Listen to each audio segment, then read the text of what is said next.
All right, let's get to the NBA playoffs. Austin, riddle me this, okay? It's the highest level, NBA, the association. It's where people from all around the world are trying to get to. Mm-hmm. Even countries we've never heard of. Yeah, that's right. All of a sudden they come over here and all of a sudden this is where we wanted to be. This is a dream come true. Global. How the hell did the Pacers get screwed that bad in the Mecca, Madison Square Garden? This is strictly because the NBA doesn't want the Pacers, the Hicks, if you will, to knock off the Knicks of New York City.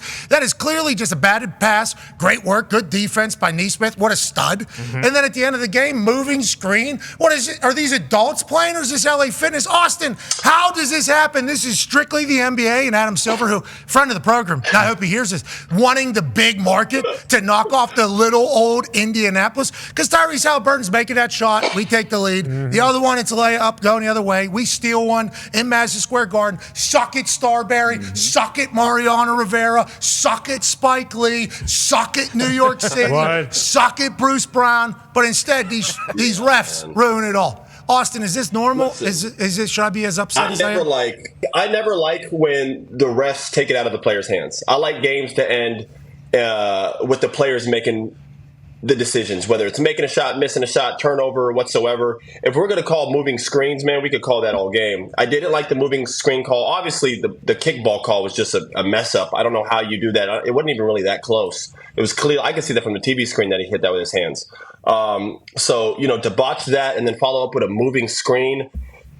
And was it a moving screen? Yeah, kind of. But I've seen DiVincenzo and Josh Hart set 10 of those on Brunson early in the quarter. So we saw it with the girls' national title Final Four. Remember Paige Buckers? Yep. They called a moving screen before she got the shot off, and everybody was kind of pissed about it because we want to see the players make the plays, right? Yes, absolutely we do. And now you gotta give credit to Paisan here for the flop. Heard round the world. Beautiful flop. In the middle Beautiful flop. Look at that. Oh, my. Look like he just got hit with a Tyson uppercut. I mean, look at the way he just falls back here. Both hands up in the air. I mean, he wins the game there. I mean, good for him. That's a solid play. We can't knock him, but we can certainly knock the refs who this better not be happening the entire series. Yeah. Adam Silver. Mm-hmm. Okay, this better not be happening. It's a bad loss. It's a tough loss because that was the one Indiana was going to steal. They were going to steal that win, and then the series is totally different. Now you it's tough when you have a game you're supposed to win on the road, especially the first or second game, and you just lose. That was supposed to be a momentum shifter. I mean, now they have to go back into the Madison Square Garden again and have another great performance on the road. And that's a very tough place to play. I do think the crowd and environment influences people. I'm not saying it influences the ref, but there are calls that were made down the stretch that environment sometimes can just push a ref to be making. I mean, we're all human. You know what I mean? The crowd, the momentum, the energy is shifted that way. A ref could move and scream. It just happens. That's tough to see. Basketball refs seemingly have the whistle in mouth, too, quicker than anywhere else because it's I don't want to say they're eager to call a foul, but it looks like they are looking to call as opposed to looking to let play sometimes. That's why there's always going to be the refs are in on it. It's, that's just always going to be how it's going to be with the sport of basketball with the way it's set up now. Let's talk about another ref situation. The refs pissed off Jamal Murray last night, didn't they? Yikes. Jamal Murray's frustrated. He said, call a damn foul. There's been highlights, obviously, of the Minnesota Timberwolves locking down Jamal last night with a double team, and the Minnesota Timberwolves are relentless on the defensive side of the ball. Allegedly, Jamal Murray not happy with the damn refs, so he threw a towel first. It didn't make its way all the way out there. Then he said, I got to throw a little something heavier. Heating pad coming. Our source are saying that it is more likely for him to get fined because he doesn't have a long list of things that the NBA could potentially punish him for as opposed to a suspension. What are your thoughts on this? And obviously, heating pad on the floor, that's why those folks with the brooms are so active because we can't be slipping, especially in a jumping sport. That could have been catastrophic for an ankle or a knee. It was not. Let's move on. Yeah. But Jamal Murray pissed because he just couldn't play well last night or pissed at the refs? What are your thoughts on that entire game? All right, well, first off, they played great defense on Jamal. They were physical with them. They're playing, we complain on one end about we want 90s basketball. We want guys to be physical, and we miss that era of basketball. And then now we have guys doing it, and then we're like, oh, he's complaining he's getting fouled. Or, let the boys play. I like how they defended him last night. Minnesota's a far superior defensive team. They've dominated the series. I think last night that throw of the towel and the heat pack was an accumulative of just being frustrated.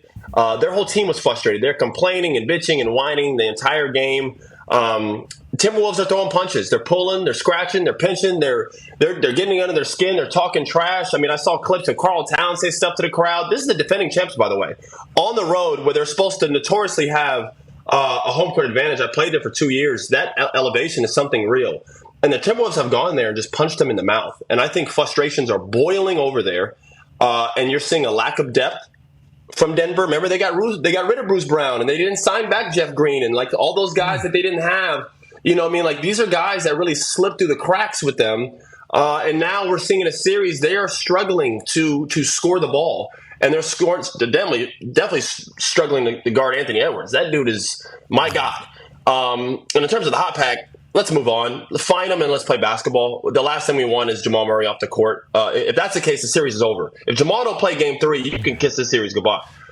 He needs to play, and we'll see what goes forward. But they're going back to mini down 0-2. It does not look good. Yeah, I didn't expect last night. First game, maybe. You know, like they kind of catch them off guard. But like Malone, Joker, Jamal, you just assume now you don't even think about Bruce Brown and Jeff Green and all the people that you talked about. Like, hey, those probably pretty pivotal roles, not only like on the court, locker room, like everything in different moments throughout the game.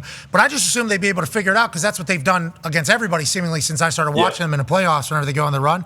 And then it's like 26 piece without Rudy Gobert. That is a wild night for the Timberwolves. Ty has a question for you, Austin. Yeah, Austin, obviously the T-Wolves look unbelievable right now, and I don't think anyone's quite ready to write Denver off. But in terms of that other series, do you think with the way that Kyrie and Luka have been playing, like, are the Mavs like a legit kind of dark horse to make the NBA Finals out of the West, or are we not quite there yet with them? I don't think they defend well enough to get all the way to the finals. I do think they're going to be problematic for OKC.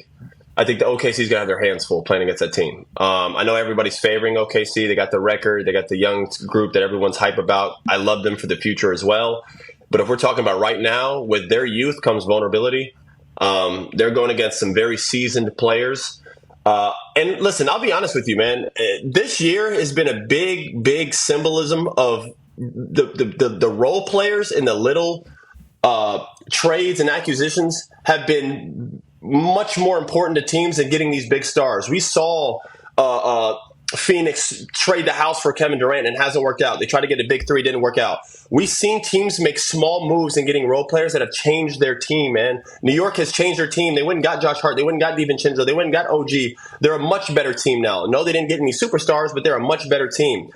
Same goes for Dallas. I only bring that up to get back to Dallas. Their whole team changed when they got Daniel Gafford and PJ Washington. It added a little bit more size, some shooting with PJ. You know, some of these small, and I don't like saying small, but smaller players, we're so caught up in social media, it's always big names. The smaller players are what are changing these teams. Derek White is one of the most important players for the Celtics. You know, all these acquisitions of these teams that they're getting are changing teams. That's what Phoenix is missing. Minnesota's so good because, sure, they got Ant, they got Carl, but they got Jaden McDaniels. They got Nickeil Alexander. They got Naz Reid. They got all these role players, right? And I think that's the difference right now and why Dallas is a good team. And they've gotten better, and they're pretty deep. You hate Luka Garza? Luka Garza is a legend. I'll never disrespect Luka Garza. Hell exactly. I mean, I wasn't going to say it, but if you just look at the box score, the plus minus, he outplayed Jokic last night. So, bro, if you we'll just leave it at that. You know, I wasn't going to say it. Yeah, I mean, you weren't going to say it. He's an Iowa guy. And when he was no, Luka is the best. Well, Luka was down in the G League for a long time. Ridiculous. Like, score 40 points every night, and then they bring him up. Serving it up. Yeah, sit his ass on the bench, send him back down, score another 40, bring him up, sit his ass on the bench. He got 3 minutes last night, though, had a bucket. Bro, you put Luka in for 4 minutes, he's putting up buckets. Bingo. It's automatic. I don't care what league you put him in, NBA, Big Three, G League, it don't matter. You put Luka on the floor, he gonna get to his shit and get some buckets. It's gonna happen. Okay, so I don't want to stray too far away from the playoffs, which is the topic of discussion. We'll definitely get back into that. But the G League, that's is that the best way to figure out if somebody's going to be good in the NBA or not? Like these high school kids, right? It's either you go to college. They can go straight to the G League now, right? Yeah. Straight out of high school, you can go to the G League. Then there's European. Yep. It's like if you, because your dad obviously in the game, you're in the game. Let's say I had a son, okay? Boy. What a beast this junkyard dog. 6'4". Yeah. Yep. 6'4". He's smacking the floor, and then he's going through the legs in Madison Square Garden. Okay. Okay, that's the type of player he is. Yep. Okay, he has an offer to everywhere in college, G League potentially available, and Europe.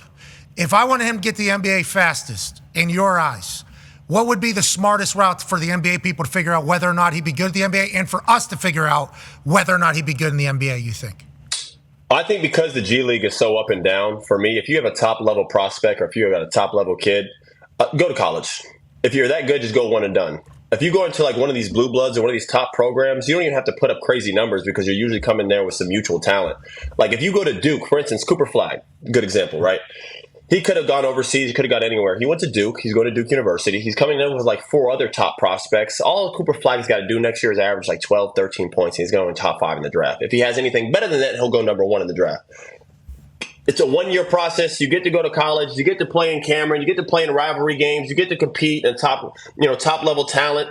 The alumni there in the look at me advocating for Duke. Yeah, you are. I was about to say, you sound like Jay Billis right now. Yeah. I mean, I'm sorry. I got carried away there. But I think college, man. I like college, and I don't mind the unconventional route of some of these guys going overseas. That's a big jump to move away all the way from the country and go somewhere else. But you're going to play with grown men. You saw LaMelo do it. We saw a couple other guys do it. Brendan Jennings was the first one to actually do it. He left high school and didn't go to college, went right overseas, man, and played with 32-year-old men that got mortgages and kids, and like that's a whole different, you know what I mean? Like that's a good preparation to get to the league as well. But G League for me it's just I like the G League. It's just the game, the way it's played. Everyone in there is just trying to get points up because everyone's trying to get a call up.